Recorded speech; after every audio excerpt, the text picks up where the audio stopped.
back to my channel. It's such an honor to have you join me yet again. It's me, your girl, Blessing Ogbonaya. I'm also known as the Love Junkie. Alright, so on my channel, I bring to you God's ideal on matters of the heart, such as love, relationship, marriages, courtship, and sex. Okay, so in today's episode, I want to talk about why love is not enough. Yes, love is never enough to make a marriage work. Stick with me, I'll be right back.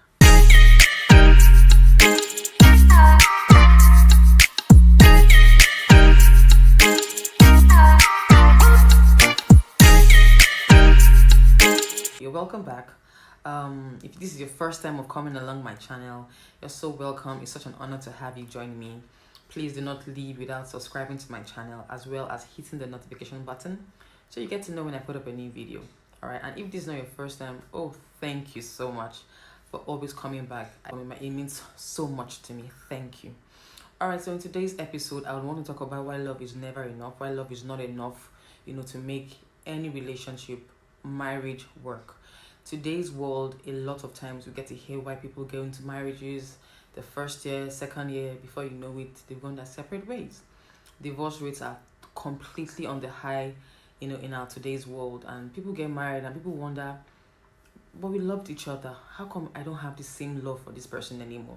But how come I don't have that, intense love for this person anymore that, it makes people want to just, throw in the towel and say, oh, it's okay, it's enough is enough, I'm tired of this relationship, I'm tired of this marriage, I want to go, let's go our separate ways. Why do people always have that, and that's what actually brings about the, the divorce between people, or divorce rates going higher every single day. You get to hear, one person got married to this person, and after 2 years they got a separate with that same person married another person. Interestingly, you get to hear people have been divorced once, not twice, or even 3 times, and you're just wondering, how come this love that they profess for each other is never enough? Yes. Now, I would want to talk about 5 reasons why love is never enough. Okay, so the first point I want to talk about is love in itself is a big word. It's okay. As a matter of fact, in the Greek terms, there are 4 types of love. There's what we call the agape love, or rather agape. Okay, we have what we call the philia, we have what we call storge, and we have the 4th called eros. Okay, so this is how I want you to picture it. Now, let's take the sun, for instance. The sun is the major body that gives energy, that gives light into the world. All right, and so I want you to picture a part of love, one of these parts of love, as the sun. And it means that the major part of love, or the major type of love, is what we call agape. Agape is also known as the unconditional or the sacrificial type of love. And I want you to see agape as the sun. All right, so the sun in itself spreads out, or gives out, expresses its rays, and it falls on earth, and we, the inhabitants of earth, take up these rays and make it into different things, for energy, for solar, and all that you have. And that's exactly how agape is. Agape is the main source of love. In fact, agape is love in itself. Agape is the godly love, is the unconditional, sacrificial love. It is that part of love that is just what love is totally. And I say that because the Bible says that God is love. That's in 1 John chapter 4. That God is love and love is God. That you understand that agape is the main source of love. All right, is the main love, or the main type of love. Its expressions, or its rays, just like the sun gives, are these other 3 types of love, like I mentioned earlier. I called philia, which is the friendly or the brotherly love. Okay, that's the love that exists between friends. That's the love that exists between brothers. It's a kind of love that keeps friends together. Then we have the storge. Storge is the kind of friend that is seen within a family. Mother and her children, or her father and his family. That's the kind of love that keeps family bond together. Then you have the third. It's called eros. Now, eros is a sensual or sexual love. It's the love the romantic kind of love. Now, these 3 are the expressions of agape. Why? Because God himself, brought out these expressions of love for mankind, for him to be able to enjoy his relationship or bond at these various levels to different people, in his life. All right, so that's the first thing I want people to understand. Now, so you look at relationships that start off with just eros. Eros is the kind of love that is very fleeky. It comes and goes like a chemical reaction. You all know how chemical reactions are. Once it starts, it's all foaming. I remember back then when I was in school, in the physics lab, you put some things together, you see, oh wow, it's about to blow up. And after some time, it just rests. It just becomes normal. That's exactly how eros is. It's the kind of love that it makes you so, go crazy for the other person. So attracted to this person, you just want to die for this person. It takes like 3 months to max 2 years, for that kind of love to exist. But it is not the main type of love. It is not the kind of love that actually keeps a relationship going. So the kind of love that should keep a relationship going is agape. But most times today, people do not understand that agape is a kind of love that should be first present in a relationship before you start thinking of eros. Now, we actually said that storge and philia are actually for friendship and for family and for friends. So they're like out of this context. The major things or the major type of love to be spoken about in this context of love, relationship, marriage, it is agape and eros. But most time people tend to celebrate eros much more than agape, and that is the reasons why so many marriages fall out after a period of time, because they did not have agape, which is the unconditional, the sacrificial love at the foundation of their marriages or their relationship before putting on eros. It is not eros that keeps a relationship going. Eros is just sensual, sexual, romantic. It doesn't last long. It's very flicky. It's not stable. It comes and it goes. It's not like agape that is unconditional. It's always present. No matter what happens to this person, no matter what, after getting to see the person's strength, person's weakness, after getting to see how the person might have collapsed during a sickness episode or whatever it may be, that is agape. Agape is always present. It is always there. But eros, it's something that is dependent on what the eyes sees or what the nose smells or what the feelings, the 5 senses gives onto the person. And so it should never be what you focus on, what should hold a relationship. All right, so before you think of actually starting a relationship, make sure you understand that in whatever it is, do not put eros first. Do not put that sensual, sexual, romantic kind of love first. No, if you do, you're already bound to make that relationship not to work. You're already making that relationship to go, sour in a couple of, weeks or months or years, as the case may be. What you need to do and to understand is choose agape, unconditional love. Then you ask yourself, give it time. Is this relationship worth, taking a step further? Is this relationship worth, committing to completely? Understanding that agape is the foundation of that relationship before you start having eros or sexual love for the person. Interestingly, when I started going out with my husband, when my husband asked me out to marry him, we were just friends, very good friends, nothing more, nothing at all. And I remember there, he asked me for me to be his wife, and I said, oh, we're just friends. I don't think, there's anything ever going to be between us.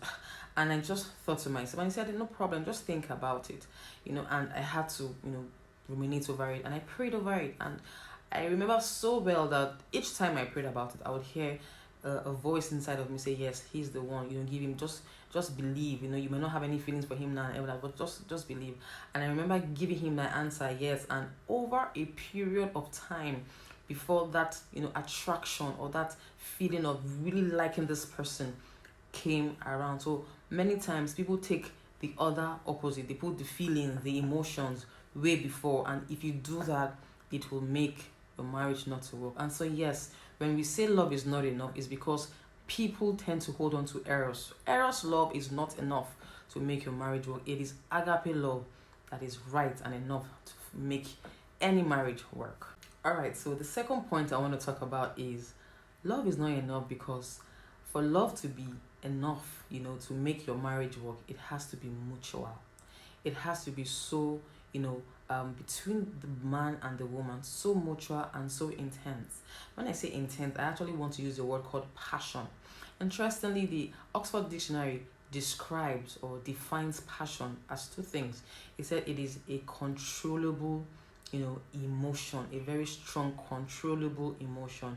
And the second definition, it says it is the suffering of Christ Jesus. It's interesting to know that even the film called The Passion of the Christ, we saw all through how Christ came to die for humanity. And it's interesting to know that passion, a lot of persons feel that passion is such an intense, uncontrollable feeling and emotion that you have for somebody. As a matter of fact, people feel that, it's passion that drives eros, the kind of sensual or sexual romantic love. No, that's not what it does. Passion is actually a character of agape, as we have seen in the Oxford Dictionary. Passion was described as the suffering and the, strong wanting to be their kind of love without mincing words, without even depending on what this person is or what the person can do to you. All right, so that's exactly what what passion means. And so for love to be, for love to, keep that marriage working, it has to be so mutual within the man and the woman. It has to be passionate, not minding your weaknesses, your strength, your whatever it may be that you guys get to know about each other. The other time I said, for love to actually work in a marriage, you don't have to just depend on the person's history. No, you're also looking to the person's future. Okay, you're taking that bold step to make that person's future with yours actually work. So for love to really make a marriage work, it has got to be passionate, it has got to be mutual, it has got to be something strong, to keep the both of you. So no matter what happens along the way, you know that divorce is not an option. You know that the both of you are going to sit down and you are going to work it out. Okay, so the third point I want to talk about is for love to be enough, in your relationship or in your marriage, you have to ask, why am I in this relationship with this person? Okay, for every relationship, for every union, there's always a mandate.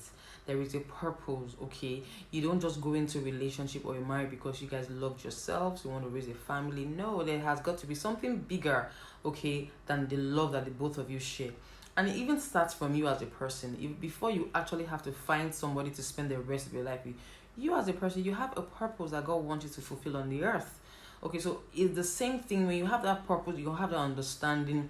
When you go into marriage, that purpose, there's a meeting point, between yourself and your spouse. And so that is the reason why I tell people that before you go into a marriage, you must first find yourself and find your purpose. Because in that marriage, it is the purpose that has been given to you by God that continues. It is that, meeting point in marriage that makes that purpose between yourself and your spouse come together to become like a synergy, and make that purpose that God has given to you become actualized. All right, so many times when you're going to a marriage, don't think the love you have for yourself is enough. It's not enough when you do not know your purpose, when you don't share the same aspirations, you don't share the same life goals, you don't share the same meeting points, you don't share the same thought process concerning the issues of life. So when you don't have those understanding and sharing of a life purpose, of your marriage purpose, many times there's nothing to hold that love anymore. And you now think, we loved ourselves. It is not enough to just love yourself. And that's why we say that love is not enough. It has to be much more. There has to be purpose. There has to be a reason why both of you are coming together as a couple, much more than the way you feel about yourselves, much more than wanting to have a family, much more than any of that. It has to be purpose. It has to be mandated. It has to be something that has to be bigger than the both of you, coming together and making your marriage work to bless God and to bless humanity as well. All right, so the fourth point I want to talk about is love is not enough, especially when you don't have convictions in your marriage. So many persons get married and you ask them, what convinced you that this person is your partner? And they don't tell you anything sensible. They will say, we love ourselves. Is that not enough? No, it is not enough. What is much more better is actually having conviction, actually having a very strong reason why you believe in your heart that this person is your partner, to the point that, no matter what may come your way, no matter what it may come your way, you both will scale through and make that marriage to work. I tell you the truth. When you see marriages break, you ask them at marriage counseling, and they tell you that, we just believed and hoped that our love will keep us. Don't you think ever that love will keep going into that marriage relationship? It's that sensual eros kind of love that will still be present in the very first 1 year or 1 year and more months into your marriage. But after a couple of months or years, like I said, it takes max 3 weeks to 2 years. when you go into the third year, you go to the fourth year, you begin to see your partner's weaknesses, their strength. You begin to see some things, some real life characters. They become to present you. But that's what marriage actually does. Marriage presents the real person to you.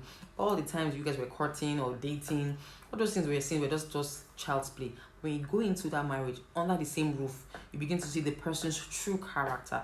Alright, so most times it is that kind of errors that keeps the marriage working. But what keeps it after 3 years, 4 years, 5 years is now what we call agape, and much more convictions in your heart, deeply rooted, knowing that this person is really for you, so that whatever happens to you, come what may, or that whatever happens to your marriage, you both are ready to sit down, count the cost, and trash it out and make your marriage work. I know so many persons today get married for convenience. Okay, some persons get married for so many reasons. Trust me, some persons get married for money. Some persons get married for all sorts of funny reasons. That's not what we're talking about today. But if you get the right reasons right, once the storms of life comes to hit your marriage, because every single marriage actually go through the storms of life. Once it hits your marriage and you know that your convictions, your reasons are right and they are founded on agape, the God kind of love, trust me, your marriage has every right or every chance to survive. Okay, and so lastly, or the fifth point is, love is never enough, because there are values that ought to support love, in a relationship or in a marriage relationship. And what are these values? Many times people go into marriage without thinking that they have to work on some very sound characters, okay, personal character that can help, build your marriage to become beautiful. What are these character values? Number one, we're talking about vulnerability. How you're able to allow your partner see in and see through you completely, spirit, body, and soul. We're talking about maturity. How you're able to handle a matter. We're talking about characters or values such as, you're talking about sacrifice, you're talking about trust, you're talking about service, you're talking about humility. All these very important characters or values are so pertinent to making a relationship work. Many times people feel that, we're in a relationship, okay, so or we're in a marriage relationship, so you actually need these things. I spoke about the last time of how pride are usually the reasons why so many marriages go separate ways or gets divorced and God gets broken. So all these character values or all these values are very important to be worked on individually so as to make your marriage work. Okay, so I believe so strongly that in today's video you have come to understand that why love is never enough to make a relationship work, especially when the love you have or the love is the EROS kind of love. EROS is not enough to make a relationship work. What is enough is actually having the understanding of what agape is, the unconditional, and sacrificial love towards your spouse, and also having to know that you need to have a purpose for your marriage, having to work out the value systems to keep your marriage working no matter what happens to your marriage, and all that have been spoken about in today's video. Thank you so much for being a part. Please do not forget to subscribe as well as share with your friends. Till I come your way again, it's me, your girl, The Love Junkie.